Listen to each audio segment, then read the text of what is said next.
नमस्कार।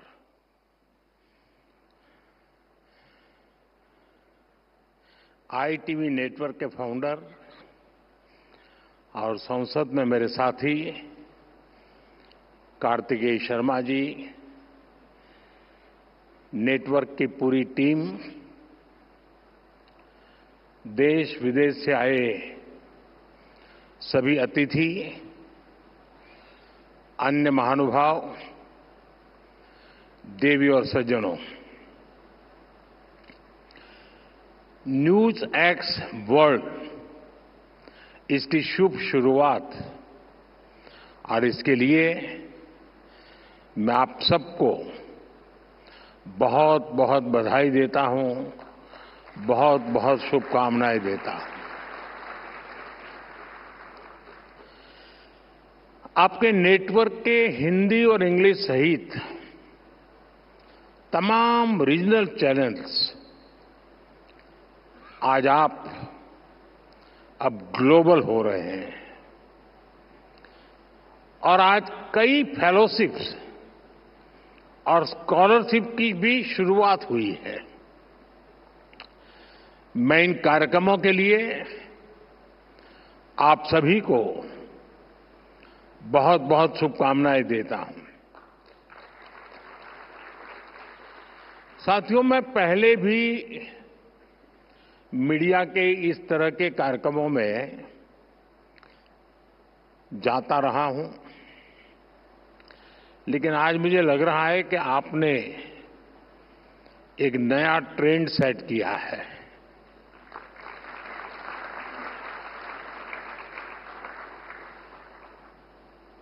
और मैं इसके लिए भी आपको बहुत बहुत बधाई देता हूं।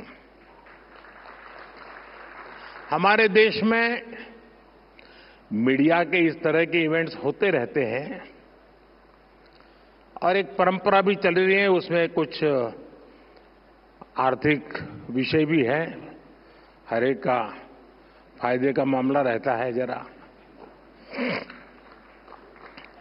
लेकिन आपके नेटवर्क ने इसे एक नया डायमेंशन दिया है। आपने लीक से हटकर एक नए मॉडल पर काम किया है। मुझे याद है, अगर मैं पहले की समिट और आपके समिट के संबंध में जो कल से सुन रहा हूं, पहले जो समिट अलग अलग मीडिया हाउस ने किए हैं वो नेता सेंट्रिक रही है। मुझे खुशी है ये नीति सेंट्रिक है। यहां नीतियों की चर्चा हो रही है।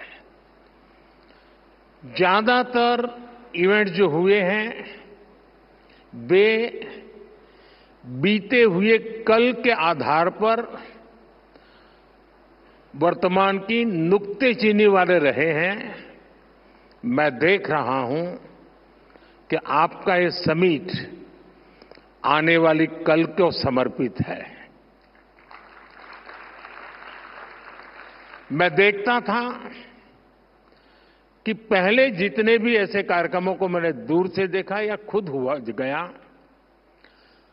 वहां विवाद का महत्व ज्यादा था, यहां संवाद का महत्व ज्यादा है। और मुझे पक्का विश्वास है। और दूसरा, जितने भी मैं इवेंट्स में गया हूं, एक छोटे से कमरे में होते हैं और अपने अपने लोग होते हैं। यहां इतने विशाल समारोह को देखना, और वो भी एक मीडिया हाउस के समारोह को, और जीवन के सभी क्षेत्रों को स्पर्श किए हुए लोग यहां होना, ये अपने आप में बहुत बड़ी बात है।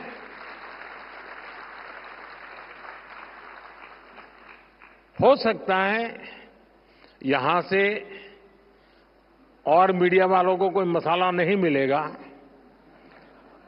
लेकिन देश को भरपूर प्रेरणा मिलेगी, क्योंकि यहां हुए हर व्यक्ति के विचार देश को प्रेरणा देने वाले विचार होंगे। उम्मीद है कि इस ट्रेंड को, इस टेम्पलेट को आने वाले दिनों में दूसरे मीडिया हाउस भी अपने तरीके से और इनोवेटिव बना करके कम से कम उस छोटे कमरे से बाहर निकले। साथियों, 21वीं सदी के भारत पर आज पूरी दुनिया की नजर है। दुनिया भर के लोग भारत आना चाहते हैं, भारत को जानना चाहते हैं। आज भारत दुनिया का वो देश है जहां पॉजिटिव न्यूज लगातार क्रिएट हो रही है। न्यूज मैन्युफैक्चर नहीं करना पड़ रहा है। जहां हर रोज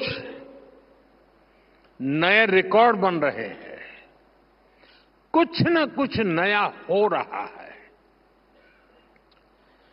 अभी 26 फरवरी को ही प्रयागराज में एकता का महाकुंभ संपन्न हुआ है। पूरी दुनिया हैरान है कि कैसे एक अस्थायी शहर में एक टेम्पररी व्यवस्था, नदी के तट पे करोड़ों लोगों का आना, सैकड़ों किलोमीटर की यात्रा करके आना और पवित्र स्नान करके भाव से भर जाना। आज दुनिया भारत की ऑर्गेनाइजिंग और इनोवेटिंग स्किल्स देख रही है। हम सेमीकंडक्टर से लेकर एयरक्राफ्ट कैरियर तक यहीं पर मैन्युफैक्चर कर रहे हैं। दुनिया भारत की इसी सफलता को विस्तार से जानना चाहती है। मैं समझता हूं कि न्यूज एक्स वर्ल्ड अपने आप में एक बहुत बड़ा अवसर है। साथियों, कुछ महीने पहले ही भारत ने दुनिया के सबसे बड़े चुनाव कराए हैं।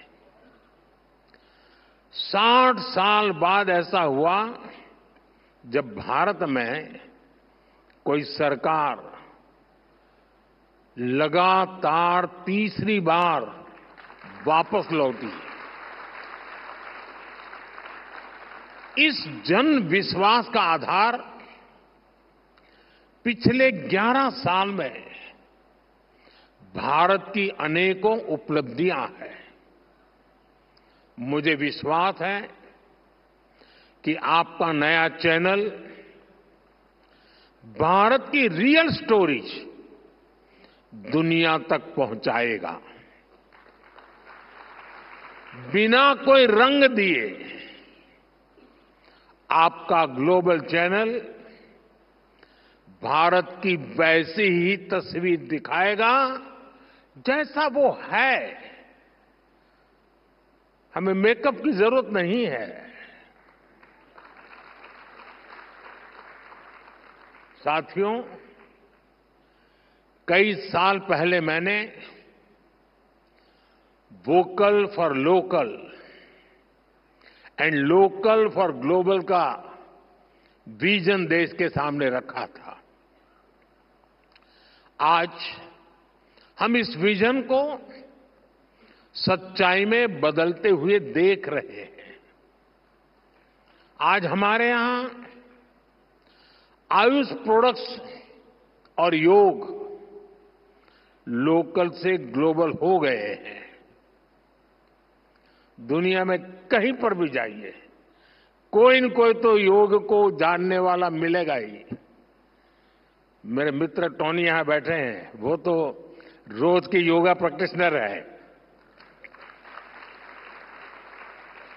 आज भारत के सुपर फूड हमारा मखाना लोकल से ग्लोबल हो रहा है।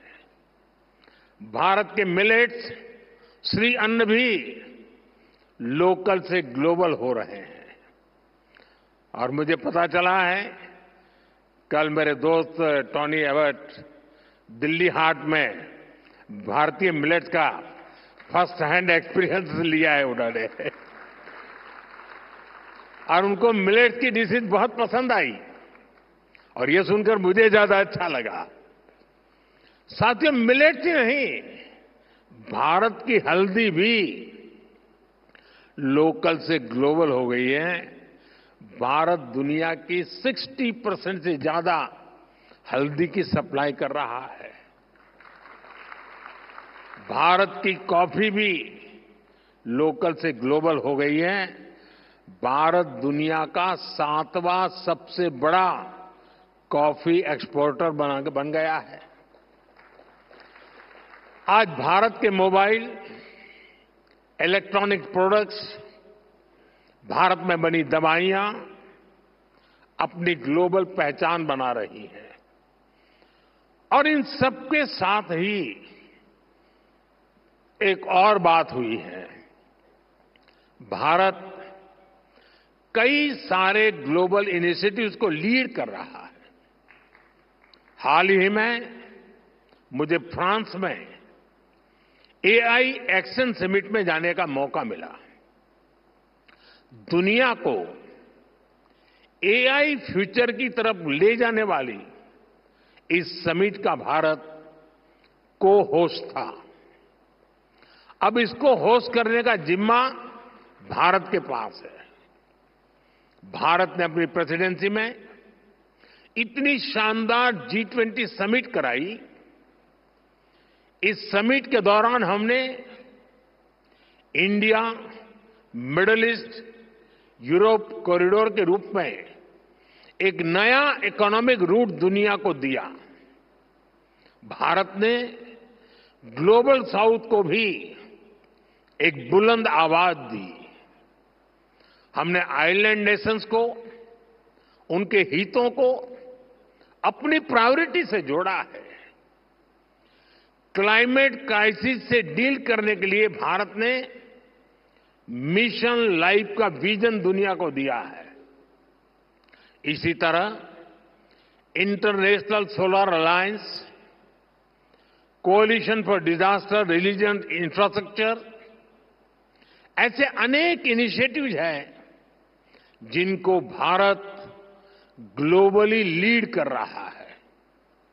और मुझे खुशी है कि आज जब भारत के अनेक ब्रांड ग्लोबल हो रहे हैं तो भारत का मीडिया भी ग्लोबल हो रहा है।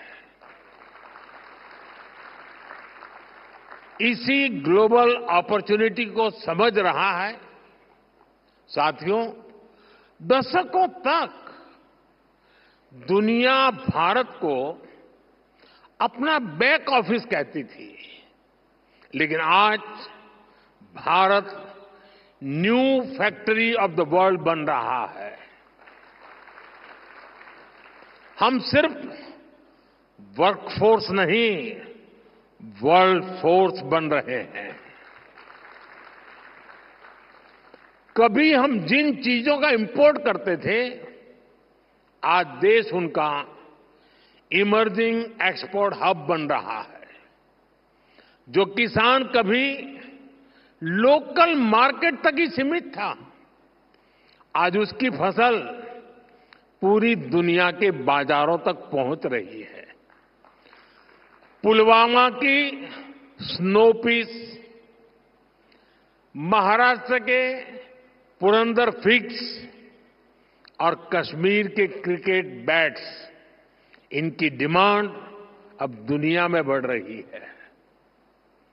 हमारे डिफेंस प्रोडक्ट्स दुनिया को भारतीय इंजीनियरिंग और टेक्नोलॉजी की ताकत दिखा रहे हैं। इलेक्ट्रॉनिक्स से ऑटोमोबाइल सेक्टर तक दुनिया ने हमारी स्केल को, हमारे सामर्थ्य को देखा है। हम दुनिया को सिर्फ अपने प्रोडक्ट ही नहीं दे रहे, भारत ग्लोबल सप्लाई चेन में एक ट्रस्टेड और रिलायबल पार्टनर भी बन रहा है। साथियों, आज अगर हम बहुत सारे सेक्टर्स में लीडर बने हैं तो उसके पीछे बहुत सालों की सुविचारित मेहनत है। ये सिस्टमैटिक पॉलिसी डिसीजन से ही संभव हो पाया है। आप 10 साल की जर्नी देखिए, जहां कभी पुल अधूरे थे, सड़कें अटकी थी, आज वहां सपने नई रफ्तार से आगे बढ़ रहे हैं। अच्छी सड़कों से, शानदार एक्सप्रेसवे से ट्रैवल टाइम और कॉस्ट दोनों कम हुए हैं। इससे इंडस्ट्री को लॉजिस्टिक का टर्न अराउंड टाइम कम करने का अवसर मिला।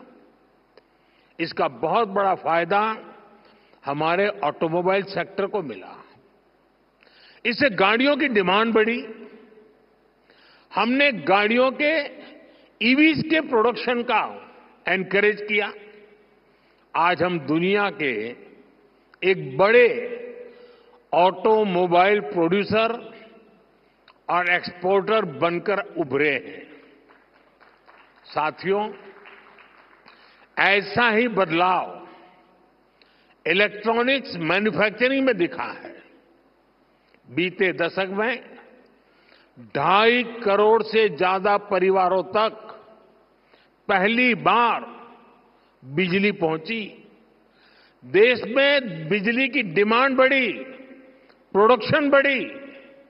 इससे इलेक्ट्रॉनिक इक्विपमेंट की डिमांड बढ़ी। हमने डेटा सस्ता किया तो मोबाइल फोन्स की डिमांड बढ़ी। ज्यादा से ज्यादा सर्विस मोबाइल फोन पर लेकर आए तो डिजिटल डिवाइसेज का कंजम्पशन और बढ़ा। इस डिमांड को अपॉर्चुनिटी में बदलकर हमने पीएलआई स्कीम जैसे प्रोग्राम शुरू किए। आज देखिए, भारत एक मेजर इलेक्ट्रॉनिक्स एक्सपोर्टर बन चुका है। साथियों, आज भारत बहुत बड़े टारगेट्स रख पा रहा है, उनको अचीव कर रहा है। तो इसके मूल में एक खास मंत्र है। ये मंत्र है मिनिमम गवर्नमेंट, मैक्सिमम गवर्नेंस। ये एफिशिएंट और इफेक्टिव गवर्नेंस का मंत्र है। यानी न सरकार का दखल, न सरकार का दबाव। मैं आपको एक दिलचस्प उदाहरण देता हूं। बीते एक दशक में हमने करीब 1,500 ऐसे कानूनों को खत्म किया है जो अपना महत्व खो चुके थे। 1,500 कानून खत्म करना बहुत बड़ी बात है। इनमें से बहुत सारे कानून अंग्रेजी शासन के दौरान बने थे। अब मैं कुछ आपको आश्चर्य होगा सुनकर के, एक कानून था ड्रामेटिक परफॉर्मेंस एक्ट।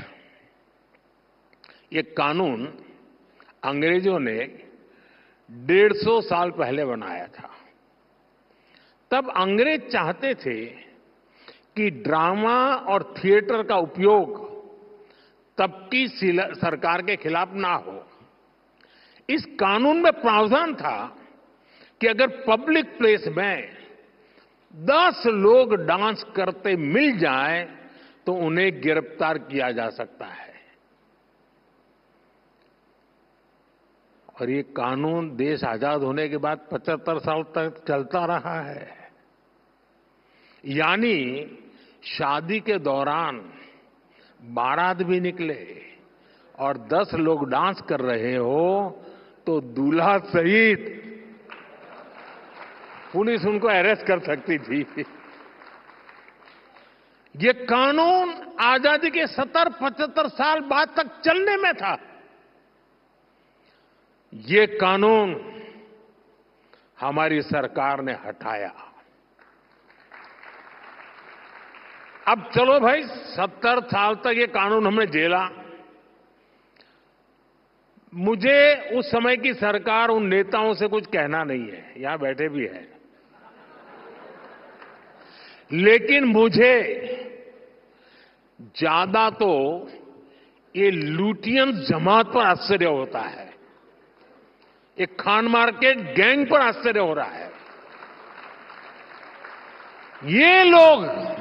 ये लोग 75 साल तक ऐसे कानून पर चुप क्यों थे? ये जो आए दिन कोर्ट जाते रहते हैं, पीआईएल के ठेकेदार बने फिरते हैं, ये लोग क्यों चुप थे? तब उनको लिबर्टी ध्यान नहीं आती थी क्या? अगर आज कोई सोचे मोदी ऐसा कानून बनाता तो क्या होता?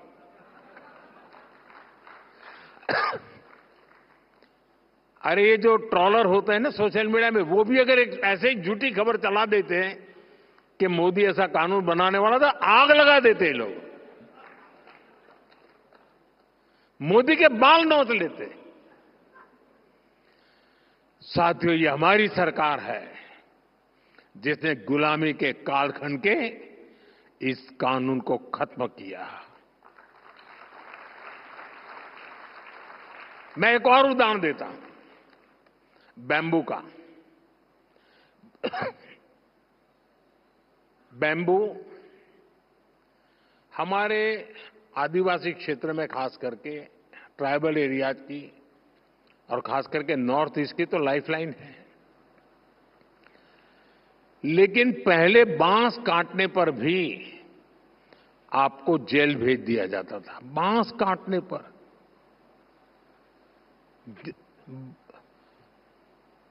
अब कानून क्यों बना?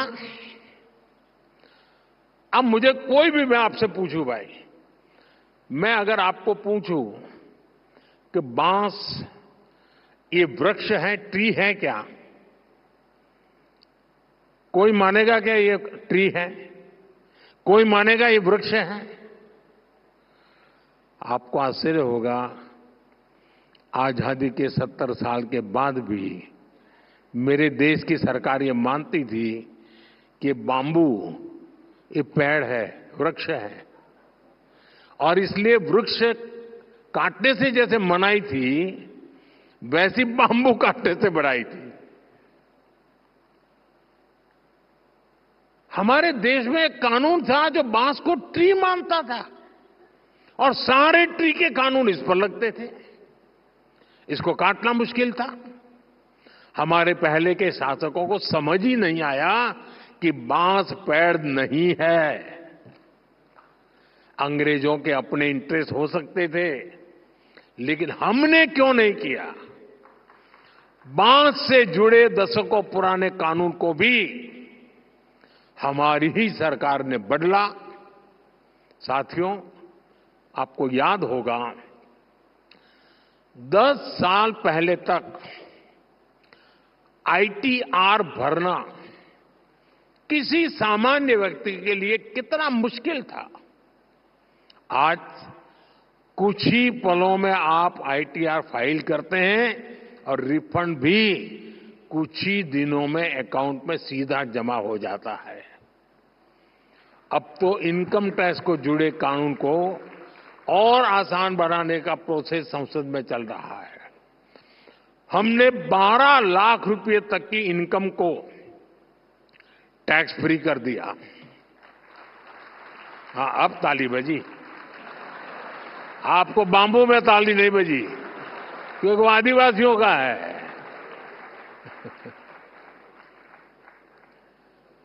और इससे खास करके जो मीडिया कर्मी है, आप जैसे सैलरीड क्लास को बहुत ज्यादा फायदा होने वाला है।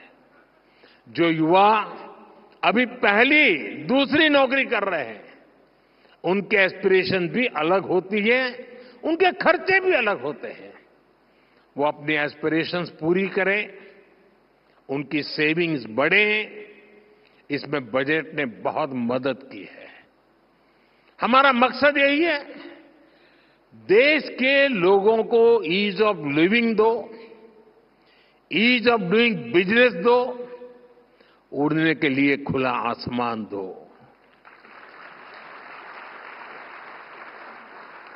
आज देखिए, जियो स्पेशियल डेटा का फायदा कितने सारे स्टार्टअप्स उठा रहे हैं। पहले अगर किसी को मैप बनाना होता था तो सरकार की परमिशन लेनी पड़ती थी। हमने इसको बदला और आज हमारे स्टार्टअप्स, प्राइवेट कंपनियां इस डेटा का बेहतरीन उपयोग कर रही हैं। साथियों, दुनिया को जीरो का कंसेप्ट देने वाला भारत आज इन्फिनिट इनोवेशंस की धरती बन रहा है। आज भारत सिर्फ इनोवेट ही नहीं कर रहा, बल्कि इंडोवेट भी कर रहा है। और जब मैं इंडोवेट कह रहा हूं तो इसका मतलब है इनोवेटिंग द इंडियन वे। इंडोवेशन से हम ऐसे सॉल्यूशंस बना रहे हैं जो अफोर्डेबल हो, एक्सेसिबल हो, एडेप्टेबल हो। हमने इन सॉल्यूशंस की गेट कीपिंग नहीं की है, बल्कि इन्हें पूरी दुनिया को ऑफर कर दिया है। जब दुनिया एक सिक्योर और cost effective digital payment system चाहती थी, हमने यूपीआई की व्यवस्था बनाई। मैं प्रोफेसर कार्लोस मोंटेस को सुन रहा था। वो यूपीआई जैसी टेक्नोलॉजी के पीपल फ्रेंडली स्वरूप से काफी प्रभावित दिखे। आज फ्रांस, यूएई, सिंगापुर जैसे देश यूपीआई को अपने फाइनेंशियल इकोसिस्टम में इंटीग्रेट कर रहे हैं। आज हमारे digital public infrastructure India stack से जुड़ने के लिए दुनिया के कई देश एग्रीमेंट्स कर रहे हैं। कोविड पैंडेमिक में हमारी वैक्सीन ने दुनिया को भारत के क्वालिटी हेल्थ केयर सॉल्यूशंस का मॉडल दिखाया। हमने आरोग्य सेतु ऐप को भी ओपन सोर्स किया ताकि दुनिया को इसका लाभ मिले। भारत स्पेस की एक बड़ी पावर है। हम दूसरे देशों की स्पेस एस्पिरेशन को अचीव करने में भी मदद कर रहे हैं। Bharat AI for public good पर भी काम कर रहा है और अपना एक्सपीरियंस, अपने एक्सपर्टाइज दुनिया के साथ भी शेयर कर रहा है। साथियों, आईटीबी नेटवर्क ने आज बहुत सारी फेलोशिप शुरू की है। भारत का युवा विकसित भारत का सबसे बड़ा लाभार्थी है और सबसे बड़ा स्टेक होल्डर भी है। इसलिए भारत का युवा हमारी बहुत बड़ी प्राथमिकता है। नेशनल एजुकेशन पॉलिसी ने बच्चों को किताबों से आगे, कहीं और आगे बढ़कर सोचने का अवसर दिया है। मिडिल स्कूल से ही बच्चे कोडिंग सीखकर एआई और डेटा साइंस के फील्ड के लिए तैयार हो रहे हैं। अटल टिंकरिंग लैब्स बच्चों को इमर्जिंग टेक्नोलॉजीज का हैंड्स ऑन एक्सपीरियंस दे रही है। इसलिए इस साल के बजट में हमने 50,000 नई अटल टिंकरिंग लैब्स बनाने का ऐलान किया है। साथियों, न्यूज की दुनिया में आप लोग अलग अलग एजेंसियों का सब्सक्रिप्शन लेते हैं, इससे आप लोगों को बेहतर न्यूज कवरेज में मदद मिलती है। ऐसे ही रिसर्च की फील्ड में स्टूडेंट्स को ज्यादा से ज्यादा इंफॉर्मेशन सोर्स की जरूरत होती है। इसके लिए पहले उन्हें महंगे दामों पर अलग अलग जर्नल्स सब्सक्रिप्शन लेने होते थे, खुद को पैसे खर्च करने पड़ते थे। हमारी सरकार ने सभी रिसर्चर्स को इस चिंता से भी मुक्त कर दिया है। हम वन नेशन वन सब्सक्रिप्शन लाए हैं। इससे देश के हर रिसर्चर को दुनिया के जाने माने जर्नल्स की फ्री एक्सेस मिलनी तय है। इस पर सरकार 6,000 करोड़ रुपए से ज्यादा खर्च करने जा रही है। हमें इंश्योर कर रहे हैं कि हर स्टूडेंट्स को अच्छी से अच्छी रिसर्च फैसिलिटीज मिले, चाहे स्पेस एक्सप्लोरेशन हो, बायोटेक रिसर्च हो या एआई हो। हमारे बच्चे फ्यूचर लीडर्स बनकर उभर रहे हैं। डॉक्टर ब्रायन ग्रीन ने आईआईटी के स्टूडेंट से मुलाकात की है और एस्ट्रोनॉट माइक मैसिमिनो सेंट्रल स्कूल के स्टूडेंट से मिलने गए थे और जैसा उन्होंने बताया है, उनके एक्सपीरियंस वाकई शानदार रहे हैं। वो दिन दूर नहीं जब भविष्य का कोई बहुत बड़ा इनोवेशन भारत के किसी छोटे से स्कूल से निकलेगा। साथियों, भारत का परचम हर वैश्विक मंच पर लहराए, यही हमारी आकांक्षा, यही हमारी दिशा है। साथियों, ये छोटा सोचने और छोटे कदम लेने का समय ही नहीं है। मुझे खुशी है कि एक मीडिया संस्थान के रूप में आपने भी इस भावना को समझा है। आप देखिए, 10 साल पहले तक आप सोचते थे कि कैसे देश के अलग अलग राज्यों तक पहुंचे, आपका मीडिया हाउस पहुंचे। आज आपने भी ग्लोबल होने का साहस जुटाया है। यही प्रेरणा, यही प्राण आज हर नागरिक का, हर एंटरप्रेन्योर का होना चाहिए। मेरा तो सपना है दुनिया के हर बाजार में, हर ड्राइंग रूम में, हर डाइनिंग टेबल पर कोई न कोई भारतीय ब्रांड मौजूद हो। मेड इन इंडिया दुनिया का मंत्र बने। कोई बीमार हो तो वो हील इन इंडिया के बारे में पहले सोचे। किसी को शादी करनी हो तो वेड इन इंडिया पर पहले विचार करे। किसी को घूमना फिरना हो तो लिस्ट में सबसे ऊपर भारत को रखे। कोई कॉन्फ्रेंस करना चाहे, एग्जीबिशन लगाना चाहे तो सबसे पहले भारत आए। कोई कंसर्ट कराना चाहे तो सबसे पहले भारत को चुने। ये ताकत, ये पॉजिटिव एटीट्यूड हमें खुद में पैदा करना है। इसमें आपके नेटवर्क की, आपके चैनल की बड़ी भूमिका होगी। संभावनाएं अनंत है जब हमें अपने साहस और संकल्प से इन्हें हकीकत में बदलना है।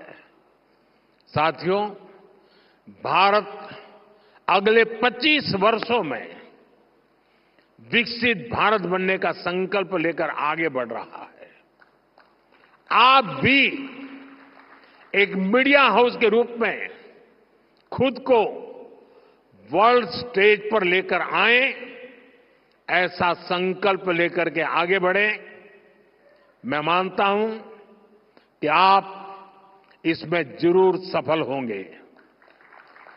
आईटीवी नेटवर्क की पूरी टीम को मैं फिर एक बार ढेर सारी शुभकामनाएं देता हूं और देश और दुनिया से जो पार्टिसिपेंट्स आए हैं, मैं उनका भी अभिनंदन करता हूं। उनके विचारों ने जरूर एक सकारात्मक सोच को बल दिया है। मैं इसके लिए भी, क्योंकि भारत का गौरव बढ़ता है तो हर भारतीय को आनंद होता है, गर्व होता है, और इसके लिए मैं उन सब का भी बहुत बहुत धन्यवाद करता हूं।